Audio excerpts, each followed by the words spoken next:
और आज किसी भी विक्टिम को अगर कहीं पहुंचता है साइबर क्राइम थाने में, अब उसके लिए क्या हरियाणा में ऐसी वो की जा रही है ताकि वो फ्रीली फ्रेंडली कहीं पहुंच सके जाके। आज मैं इधर था तो एक मन में बात आई कि साइबर थाने चल के देखते हैं कि वहां की स्थिति क्या है। तो मैं प्राइवेट गाड़ी से आया था और नीचे जो मुलाजिम खड़ा था उसने पहचाना नहीं मुझे, और उसने अच्छे से बात की कि क्यों आए हो। हमने कहा जी मुझे डिजिटल अरेस्ट का मुकदमा दर्ज करवाना है। तो बोला जी सेकंड फ्लोर पर 24 नंबर कमरे में आपको ड्यूटी अफसर मिलेंगे। मैं ऊपर आया तो मुझे वहां ड्यूटी अफसर मिले, तो चलो ये तो मुझे पहचान गए थे। मैंने पूछा कि जी आप नीचे क्यों नहीं थे।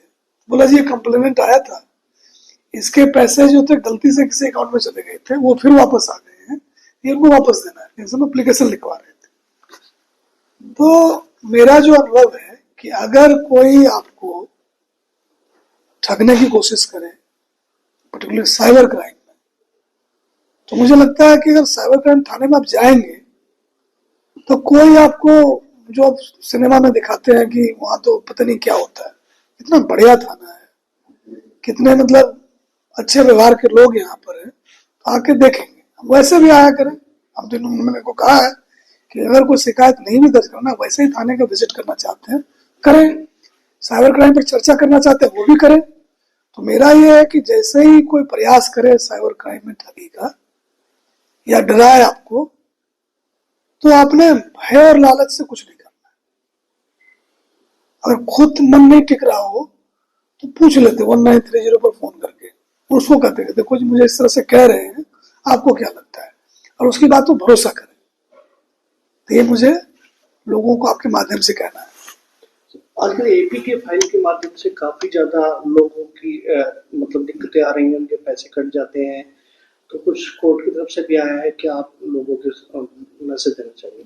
उसमें देखो क्लियरिटी है जी कि आईटी एक्ट जो इंफॉर्मेशन टेक्नोलॉजी एक्ट है उसमें भी क्लियर प्रावधान है कि अगर बैंक ने ड्यू डिलिजेंस नहीं किया और किसी के पैसे को नुकसान हो गया तो उसका नुकसान नहीं हुआ, बैंक का हुआ। तो हमने बात करी अपने अफसरों से, हमने ये तय किया है कि जितने भी मुकदमे हमारे अंडर इन्वेस्टिगेशन या पहले वाले भी हैं उसमें हम इस एंगल से जरूर जांच करेंगे कि क्या बैंक ने एक कस्टमर का पैसा ट्रांसफर करते समय ड्यू डिलिजेंस किया कि नहीं किया। अब किसी ने एपीके फाइल भेज दिया जो एंड्रॉयड पैकेजिंग किट होती है, तो आपने क्लिक किया, आपको तो नहीं पता है, आपने क्लिक कर दिया, पैसे चले गए आपके अकाउंट से। तो बैंक के पास व्यवस्था तो होनी चाहिए कि जब क्लाइंट ने प्रोसेस नहीं किया इनिशिएट, हम क्यों पैसे पे कर रहे हैं। तो अब जो है जी आज के बाद से तो पक्का ही इसको मान लो कि जो भी साइबर क्राइम का मुकदमा दर्ज होगा, जो भी शिकायत होगी, हम एक लाइन ऑफ इन्वेस्टिगेशन जरूर रखेंगे कि बैंक ने ड्यू डिलिजेंस किया था कि नहीं किया था। अगर नहीं किया था पैसे वो भरेंगे। यानी बैंक एम्प्लॉय भी अब आपके रडार पे रहेंगे कि वो कितना।